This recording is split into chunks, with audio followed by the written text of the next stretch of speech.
L'otage israélien Qaïd Farhan al-Qadi a retrouvé la liberté mardi, amaigri mais bien vivant. Revenons sur l'histoire d'un sauvetage. Le 27 août 2024, Tsahal a réussi à sauver l'otage israélien Farhan al-Qadi d'un tunnel du Hamas dans le sud de Gaza. Il avait été retenu en captivité pendant plus de 10 mois. En opérant sous terre, les soldats de Tsahal ont exploré un vaste réseau de tunnels soupçonnés d'abriter des otages. À l'intérieur de l'un d'eux, ils ont retrouvé Farhan, seul, mais vivant. Il a été extrait du tunnel avec précaution, puis transporté par avion vers Israël pour y recevoir des soins médicaux. Revenons maintenant au 7 octobre 2023. Farhan, un bédouin de 52 ans, père de 11 enfants et originaire d'une communauté proche de Rachat, travaillait comme agent de sécurité dans une usine d'emballage du kibbutz Magen, à seulement quelques kilomètres de la frontière avec Gaza.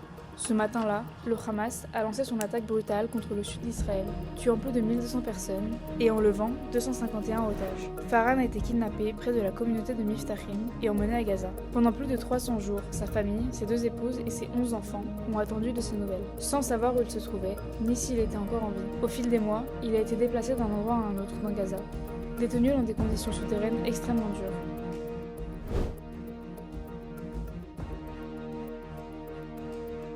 10 mois plus tard, les opérations continues de Tsahal dans le sud de Gaza ont conduit les soldats jusqu'à un complexe de tunnels et jusqu'à Farhan. Il a été transporté à l'hôpital Soroka de Beersheva, où il a enfin retrouvé sa famille pour la première fois depuis son enlèvement. Le sauvetage de Farhan al-Qadi reste un symbole d'espoir. Tsahal continuera d'agir avec détermination et précision jusqu'à que chaque otage soit ramené sain et sauf à la maison.